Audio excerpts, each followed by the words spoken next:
I just bought a professional football club. Here's how it all started. Our story begins in Kisumu, a vibrant city on the shores of Lake Victoria, known for its deep football history, bustling markets, and a rich history as a trade hub in Western Kenya. 17-year-old Joseph Okumu, a Kisumu native and up-and-coming star center back, just signed with Chemelil Sugar FC in the Kenyan Premiere League, taking his first major step towards a professional football career. The 6'4" prospect makes an immediate impact, and 2 years later, he signed with South Africa's Free State Stars. Then in 2018, heads to America to join AFC Ann Arbor, and later that year, he moves yet again to Real Monarchs in the USL Championship, appearing in 12 games over 2 seasons. Then, a big break. In August of 2019, Okumu transfers to IF Elfsborg, a Swedish club playing in the Allsvenskan, the nation's top level of professional football. During his first few weeks in Sweden, he connects with Matthias Olander, a teacher from the area, and they begin discussing Kenyan football, specifically Kahawa Sportive Soccer Academy, a vibrant academy of players from 5 to 6-year-olds up to the senior team for both men and women, with the men's team playing in the local low-level county league. Immediately, Matthias is hooked. He sees the potential and wants to be involved. Together, in August of 2022, they decide to rebrand the academy as Kahawa Pride FC with a clear mission: to bridge the gap between Kenya's top talent and the heights of European football. The first game of the newly rebranded Kahawa Pride FC was set on a grand stage,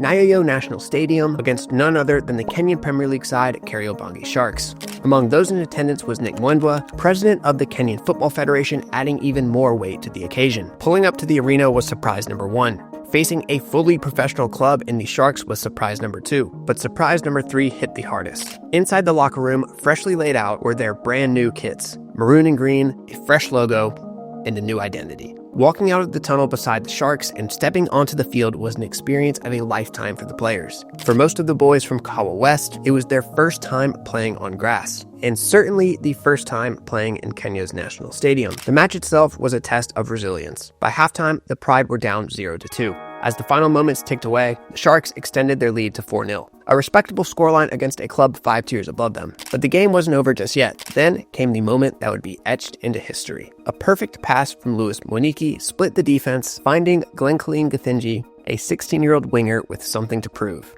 With confidence beyond his years, he rifled a shot into the net. The Pride bench exploded. The stands erupted. Busloads of kids from Kahawa West, who had come to watch their heroes, saw something far greater than just a goal. They saw belief, they saw possibility, they saw pride. As a county league club, road to promotion was not going to be an easy one. With only 2 teams earning promotion to the regional league, the 23-team FKF Nairobi East County League Zone D was always going to be a grueling challenge. One word defined the first season: inefficiency. Despite overpowering most opponents, sheer dominance wasn't quite enough. The final record, 10 wins, 8 draws, and only 4 losses in 22 games, was respectable, but it left Kahawa Pride FC short of the promotion race. A 6th-place finish in the club's maiden campaign was both a success and a lesson in the brutal nature of lower league football. A solid first season, but the road to the top had only just begun.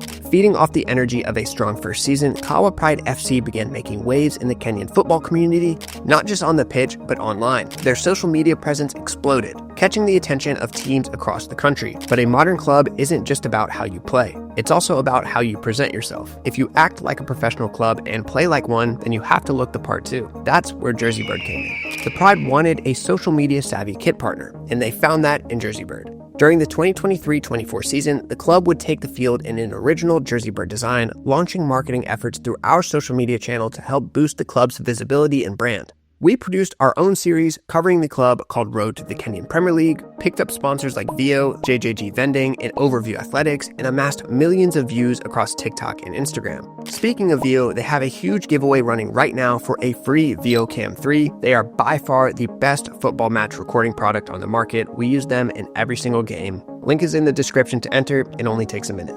The 2024 season began, and the club entered their 3rd season ever with a brand new home kit, and we launched it in-store for the first time to establish the first revenue stream for the club. The club went on to finish their 2nd season with an astounding record of 16-4-5, finishing top 10 out of 100-plus county league clubs, and earning their first ever promotion, jumping from county league to regional league, Kenya's 5th tier of professional football. But the news was not all positive.